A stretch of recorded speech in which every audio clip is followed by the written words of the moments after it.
right, welcome to this call. Today, I want to speak to you about mold. And I think the mold in the ether has been messing with me because I've actually tried to record this video 3 or 4 times. And there's been tech issues after tech issues after tech issues. So I think I finally have it sorted. I'm going to share my screen. We're going to talk about mold. I will tell you right off the bat, this isn't going to be everything there is to share about mold. So after you've seen this video, if you still have questions, please drop them into the comments and I will create more content around this. It might just take some time. But let's talk about mold. I wanted to talk about mold because it affects a lot of things when it comes to people's health. And it is very, very prevalent and something that is overlooked. So mold, if you don't know what mold is, it is a type of fungus. And it thrives in environments that are damp and warm, and it can be found indoors and outdoors. Ideally, we want the mold to stay outside because mold does have a role to play, as all microorganisms have a role to play within nature. But it's when mold comes into indoor spaces that it creates a problem. Basically, one of the ways that mold reproduces is it releases spores into the air, and those spores can settle into surfaces. And when the conditions are right, it will start to grow. A lot of molds are pretty harmless, and they actually play a crucial role in decomposition, but it's the ones that can produce allergens and toxins that are linked to health issues, especially in people who are more sensitive. So I'm going to cover the different types of mold, where you find them, what are some of the symptoms you may be experiencing, and then what are some of the ways that you can address those symptoms. So the most common types of mold is Aspergillus. It is a indoor mold that can create allergic reactions, respiratory issues, and some species of this type of mold can also produce mycotoxins. So every single mold impacts your respiratory system, and it can create different types of allergic reactions. So across the board, that's what you want to be on the lookout for if you have any types of respiratory issues in certain environments. So cladosporum is typically found on textiles and in wood. And I would say with this particular type of mold, especially if you're doing a renovation or let's say you've bought a new build house that is being constructed, you want to be mindful of what type of wood they're putting into that home. Because if there's any type of mold on it and they use that building material, it can create a problem for you down the line. Penicillium is a blue or a green mold. It is usually found on food, but it can also show up in damp areas and it can trigger allergies. Black mold is one of the scarier molds. This is not a mold that you want to find because it can create mycotoxins. And for people that are more sensitive to mold, I've seen this, it can mess their system up so fast. It is usually found in places where there is water damage. And then a couple other molds that I want to share about, Alternaria is usually found in bathrooms and kitchens. And then mucor is typically found in damp areas, organic matter. And fusarium is usually found in soil and decaying plants. And all of these molds, no matter what the different variety or type is, you want to pay attention to where you're finding them, how your body is responding. And if your body is telling you it's not enjoying the experience of being around this mold, in that you're getting allergies, you're having breathing issues, it is really, really important to address it as soon as possible. So let's talk briefly about mycotoxins. This is a newer kind of thing, I would say, in the health space that I've seen some people start to talk about. It's kind of misunderstood, and it is really important to understand the connection that mycotoxins have to mold. Basically, what mycotoxins do is when mold spores become airborne, they can hitch a ride. And as a result, they can travel and land on different surfaces. And according to some researchers, mycotoxins are actually considered more harmful than pesticides because they have this ability to take over a host. Some microbes that we're exposed to, some things that we're exposed to, we have a symbiotic relationship with them. But in the case of mycotoxins, their whole mission is to try and survive no matter what. And so they will take over a host environment. And so when somebody is exposed to mycotoxins, their whole system can become inundated and they can become a walking, talking mycotoxin. They can be emitting mycotoxins through their saliva. And this is why it is very, very important to always be aware of who you are being intimate with and find out what kind of environment they're around and what they're exposed to, because they are going to expose you to those same things. If you are dealing with mold or mycotoxins, it is vitally important that you bring in a professional to address it. Couple things that a lot of people don't realize about mycotoxins particularly is that there are certain pharmaceutical drugs that are actually mycotoxins. And so if you are someone who is sensitive, you may find that you're having issues with energy. You might be dealing with brain fog. You may find yourself struggling, and it's because your body is having a hard time with the mycotoxin within that pharmaceutical. And what mycotoxins do is they harm your mitochondria. Your mitochondria are your energy powerhouses of your cells. And so when they're affected, your energy is not going to be great. Mycotoxins also damage your kidneys and your lungs. So 80% of homes have mold. And then if you're in a part of the world where there is more humidity, you're going to have a much higher chance of exposure to mold. Kitchens, bathrooms, basements are the most common place that mold can be found, because obviously we've got water, we've got sinks, we've got dishwashers, washer dryers, and in basements there's a potential for leaking, and not to mention that there may not be great ventilation. So these are areas of your home that you want to inspect on a regular basis, especially seasonally, to make sure that there is no mold that's developed. Attics are another place where there can be poor ventilation and leaks can result, which can also create mold. And then windowsills is another place where there can be condensation, which can lead to growth, mold growth.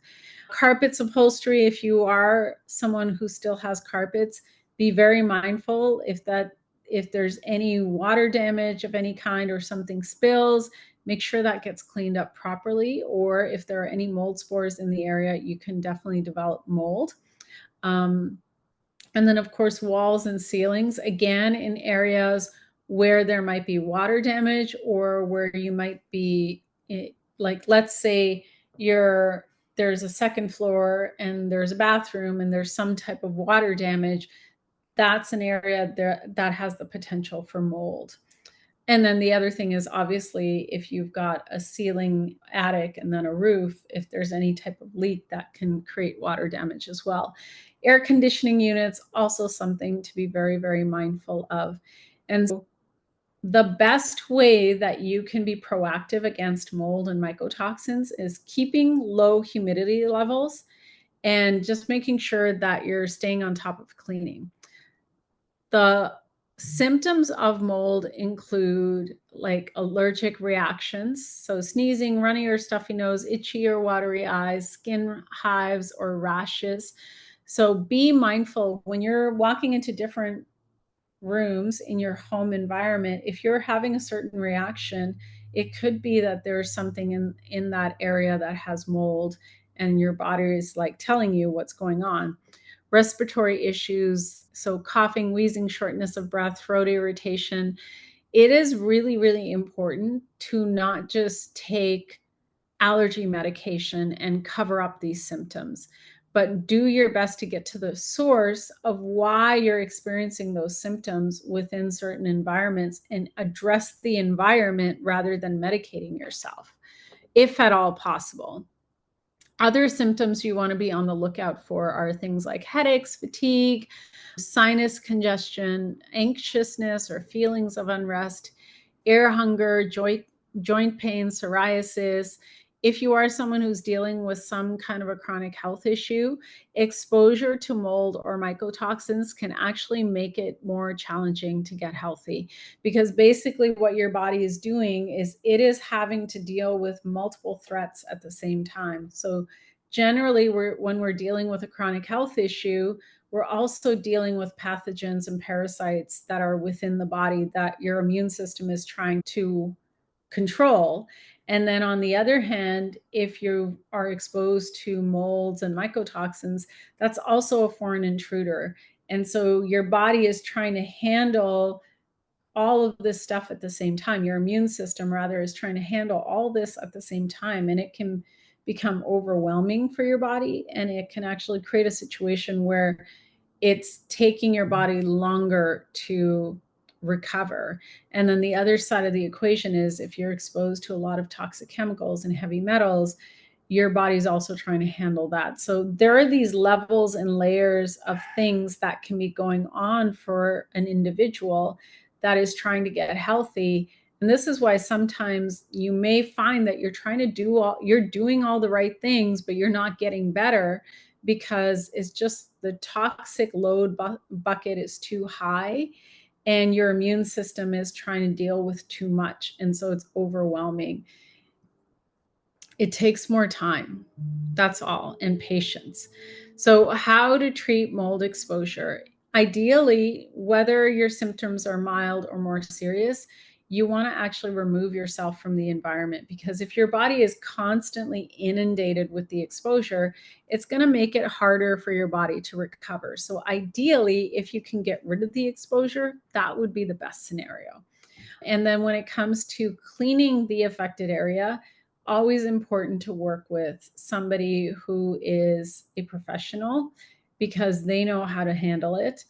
And the last part of that is you need to do detoxification protocols for yourself.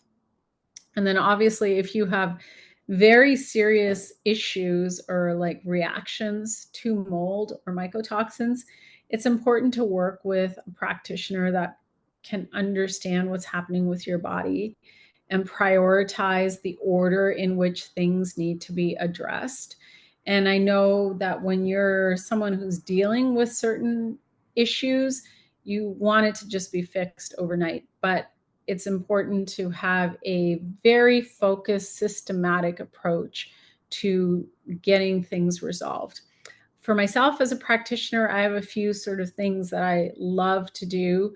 It's not on this slide, but I love working with regeneratively grown superfoods, because I find that they really help to support better nutrition at the cell level. And the more nutrition is optimized, the better the body is in trying to deal with whatever is going on within it. I'm also a big fan of ATP support. So there's a couple ways you can do ATP support. One of them is cell core. The other one is your molecular hydrogen. So I work with this particular bottle that has, I'll show you right now, it has frequencies in the lid. And because exposure to mold and mycotoxins, so there's energy cycle, and there's a recovery cycle. There's also a sun cycle.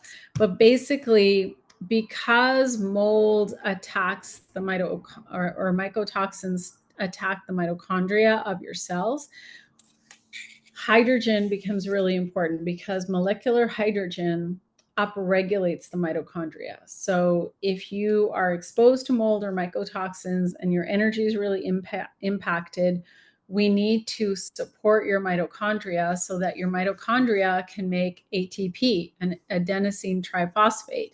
So this cell core supplement helps to support ATP, but we also want the body to do its own thing and be able to regenerate itself. And this is where molecular hydrogen is amazing. And I personally only work with this bottle because it's been clinically tested. It's been third-party rated by a couple of different independent labs, and I know that it works. I've worked with it now for close to a year, so I've experienced firsthand what it does in the body. And I've also had many, many clients experience a shift in their health as a result of this bottle.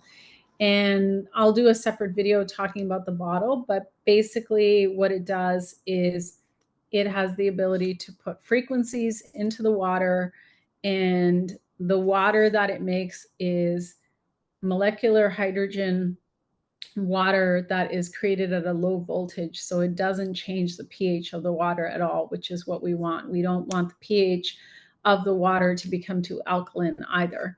And then the last thing I always work with, the last two things, is actually Cell Defender, which removes chemicals and volatile organic compounds from the body. And so I work with this, plus I work with something called Nano Silver, which also helps to get rid of mold, yeast, fungus, bacteria, viruses, things that are not supposed to be in your body.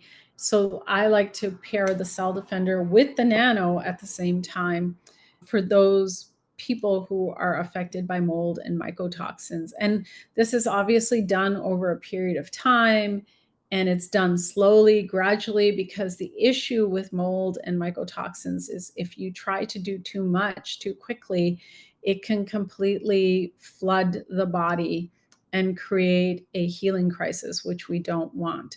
So there is a fine balance that you have to have when you're going after mold and mycotoxins within someone's system. And especially the more sensitive somebody is, the slower you have to go, because if you try to go too fast, it just becomes challenging. So yeah, long term, you always want to look at the air quality within a home, get HEPA filters if you're able to ensure that there's proper ventilation, keep the humidity low, under 50%. If you're in environments where there's a lot of humidity, make sure that you're using dehumidifiers. Fix any leaks or any water damage, get on it right away. Do not allow mold to grow. And then if you have any exposure to mold or any pre-existing health conditions, I've said this multiple times, work with a professional who knows how to handle mold and mycotoxins. Do not DIY it. Do not go on Google and just think you're going to find something that's going to tell you what needs to be done, because you may put yourself in a position where you're exposing yourself to even more mold and mycotoxins and creating a bigger problem for your body. There's a lot more that could be said on this. And one of the things that I like to do is I do like to create content and answer questions. So if you have any questions, drop them into the comments.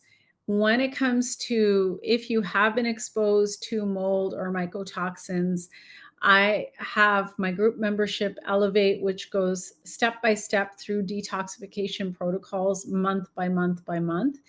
And so that's one of the ways that you can start to work with me and start to address the root causes of what could be happening in the body and slowly address exposure. And you can also choose to work with me one-on-one. I'm taking clients on a limited basis. So that's all I want to share about mold today. I'm sure that there's going to be more. I'm looking at potentially bringing in somebody to speak about it more deeply. But I do hope that this video helped you to have a broad understanding of what mold is and why it's important to pay attention to being exposed to mold, especially if you know that your health is being impacted. And so if you found value in this video, you know somebody who's dealing with mold or mycotoxin exposure, please share this video with them. And because it could give them some vital information that will help them on their health journey. So I want to thank you so much for watching this video, for being a part of this online community.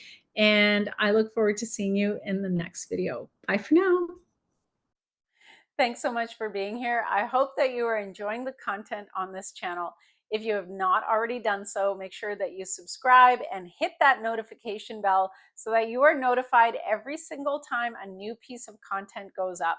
There is new content that goes up every single week. If you're not already a part of my online community, go to my website, sign up for my newsletter so that you are in the know. On my newsletter, I'll be sharing all kinds of promos and discounts as they come up. To work with me, check out my monthly membership, Elevate, which is really focused on addressing parasites and the root causes of chronic illness within the body. If you are interested in holistic health and well being, you have definitely landed in the right place.